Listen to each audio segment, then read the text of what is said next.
Absolutely not.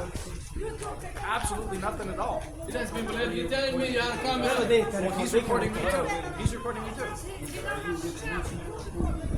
Am I with him? Yes, absolutely. No, it's good enough. It's good. I'm taking care of this. Okay. Just please don't interfere. Just people allowed to record. Listen. Yeah. I can explain, but nobody really wants to hear an explanation.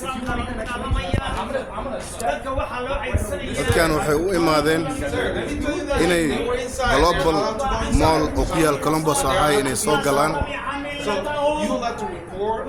ay ogaadaan Okay?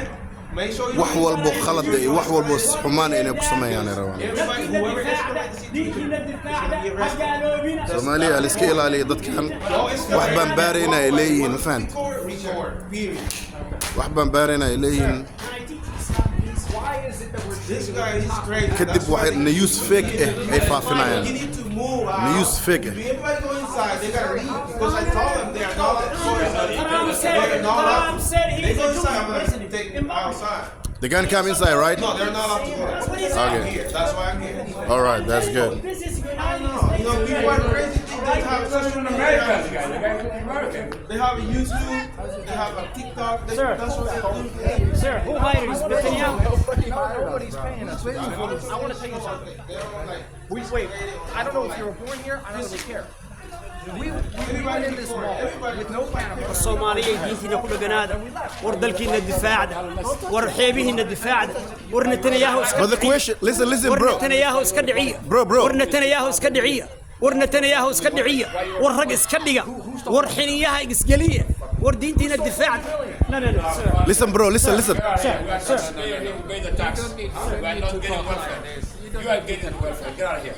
I'm just curious about the sign. You are the one who getting the welfare. والصومالية دينتنا You كلها are the guy. You are the one. قبضة الصومالية waxay sameeyaan Soomaalida meesha businesska ugu furanay tagaan kadib waxay sameeyaan fake news ay ka gudbinayaan fake news Don't respond to him. Don't respond to him, man. Don't respond to him. Why do you respond? So he's making money out of you. of course Just do it. Who's making money? run way dabacasir oo faraha ka qaad dadkan meeshooda iska taagnaadaan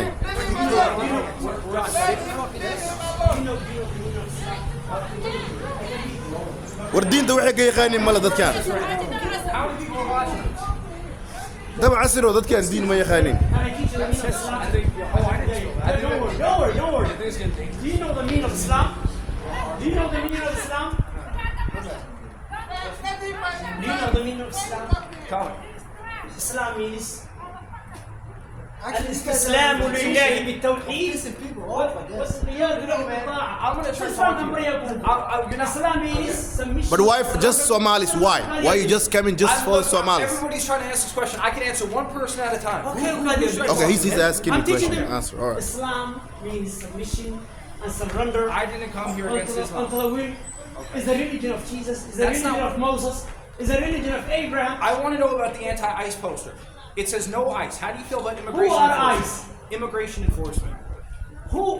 What does immigration stands for? What does immigration stand Yes. for? Well, Yes. that's a loaded question. I'll tell you. Immigration for the white people or immigration for Americans? No, immigration for American citizens. Who is above the law?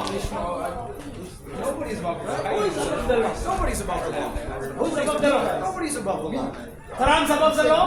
Nobody's above the law. Huh? Is this United States of America? Absolutely. Is it United Jewish States of America? Absolutely not. Is it United Christian States of America? Yes.